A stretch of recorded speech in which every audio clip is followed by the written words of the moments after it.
अभय भानुपुर नगर का रहने वाला एक होनहार छात्र था। उसका सपना यह था कि वह एक दिन बड़ा आदमी बने और अपने परिवार का नाम रोशन करे। उसके परिवार की आर्थिक दशा काफी खराब थी। गांव के ही बाजार में उसके पिता की एक छोटी सी दुकान थी, जिससे आने वाले पैसों से अभय की पढ़ाई और घर के खर्चे चलते थे। इसलिए अभय पढ़ाई में खूब मेहनत करता था। इसी मेहनत और लगन ने उसे एक अच्छा विद्यार्थी बना दिया था। 3 दिन बाद उसका एग्जाम था, जिसके लिए उसे झारखंड जाना था। अगले दिन उसने झारखंड के लिए बस पकड़ ली। बस में चढ़ते ही उसकी नजरें एक खूबसूरत लड़की पर पड़ी। वह लड़की शिबू थी, जो अपने मौसी के यहाँ से छुट्टियां मनाकर अपने घर वापस जा रही थी। एक बार दोनों की नजरें मिली। शिबू ने अभय को नजरअंदाज किया और खिड़की के बाहर देखने लगी। अभय ने भी उसे ज्यादा तवज्जो नहीं दी और अपनी सीट पर बैठकर यात्रा का आनंद लेने लगा। कुछ घंटों की यात्रा के बाद बस अचानक रुक गई। सभी यात्री घबरा गए और ड्राइवर से पूछने लगे कि क्या हुआ।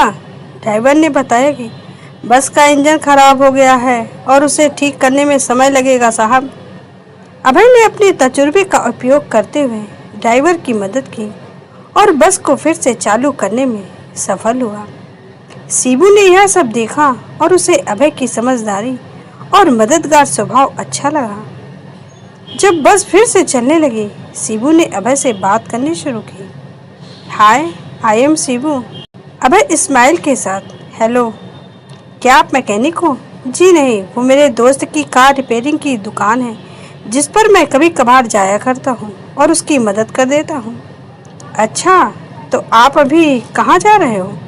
जी, वो मेरा कल एग्ज़ाम है, तो उसके लिए मुझे झारखंड पहुँचना है। All the best. जी, थैंक यू। वैसे आपने अपने बारे में कुछ नहीं बताया। फ़िलहाल मैं नर्सिंग की तैयारी कर रही हूँ। झारखंड में हमारा कॉलेज है। कॉलेज से 5 दिन की छुट्टी ली है और मामा जी के यहाँ छुट्टियाँ मनाने के लिए गई हुई थी। अब वापस अपने झारखंड जा रहे हैं। इस तरह वे दोनों इधर उधर की बातें करने लगे। शिबू ने अभय से उसका फोन मांगा। जब अभय ने कारण पूछा तो शिबू ने बताया कि उसके फोन की बैटरी डेड हो गई है और उसे एक कॉल करना है। अभय ने उसे अपना फोन दे दिया। शिबू ने उसमें एक अनजान नंबर डायल किया और रिंग जाने के बाद काट दिया। सफर खत्म होने तक वे अच्छे दोस्त बन चुके थे। सफर खत्म होने के बाद उन्होंने संपर्क में रहने की बात कही और अपनी अपनी जगह के लिए रवाना हुए। झारखंड में अभय का एक दोस्त रहता था। अभय उसी के पास रहने के लिए चला गया। अगले दिन उसने एग्जाम दिया और वापस अपने कमरे पर आ गया। अभय को अपने घर के लिए निकलना था, तो उसने शिबू से इसके बारे में बात करने की सोची।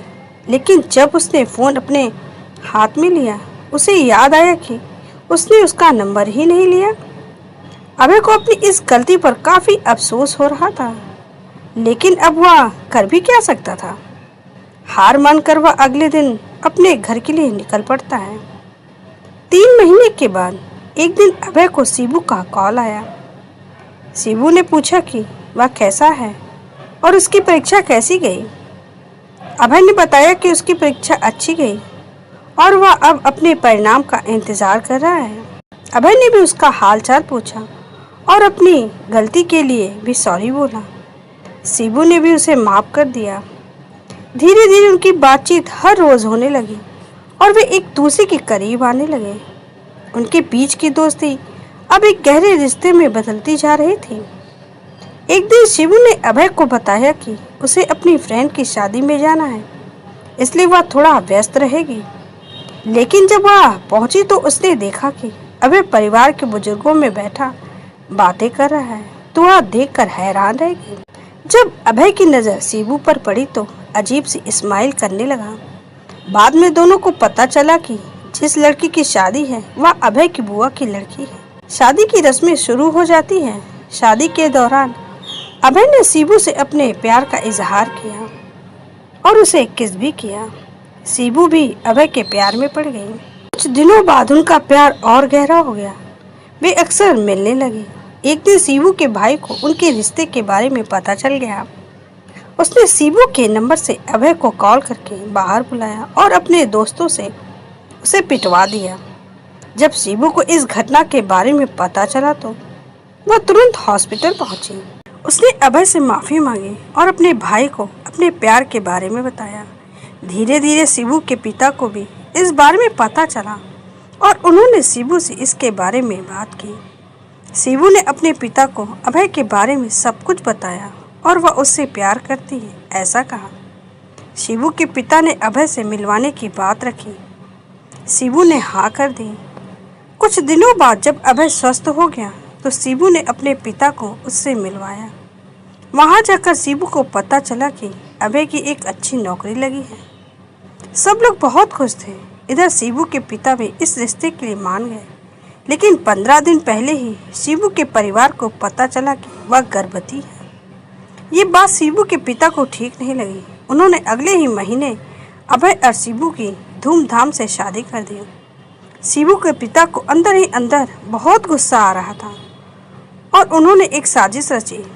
एक दिन जब अभय शिबू के साथ ससुराल आया तो शिबू के पिता ने घर का दरवाज़ा बंद करके शिबू को जहर दिया और उसे खाने के लिए कहा। अपने पिता के मुंह से यह बात सुनकर शिबू हैरान रह गई। शिबू को अब कुछ अनहोनी होने का डर सता रहा था। शिबू ने अपने पिता को समझाने का बहुत प्रयास किया। उसने दवा खाने से भी मना किया और कहा कि वह यह शहर छोड़कर कहीं दूर चली जाएगी, लेकिन उसके पिता ने उसकी एक नहीं सुनी। शिबू के भाई ने गुस्से से अभय को पीटना शुरू कर दिया। बहुत रोने और बिलखने के बाद शिबू ने जहर खा लिया और अभय से इस गलती के लिए माफ़ी भी मांगी। दूसरी तरफ अभय शिबू से जहर ना पीने की विनती करता रहा। शिबू के जहर खाते ही शिबू के भाई ने अभय के सीने में 3 गोलियां दाग दी और दोनों को वहीं पड़ा छोड़कर चले गए। अभय खुद को घसीटते हुए शिबू के पास पहुंचा और उसे अपनी गोद में लेकर उसे ना मरने की कस्में देने लगा, लेकिन कुछ मिनट के बाद ही शिबू की मौत हो गई। अभय भी अपनी मौत की नींद सो गया। इस तरह अभय और शिबू की खुशहाल शादीशुदा जिंदगी शादी के मात्र कुछ ही दिन बाद पूरी तरह बर्बाद हो गई और उनका यह सच्चा प्यार प्रेमियों के लिए मिसाल बन गया। यह तो मेरी एक छोटी सी कहानी। अगर आप लोगों को अच्छी लगी हो तो एक लाइक शेयर और सब्सक्राइब करना बिल्कुल भी मत भूलिए।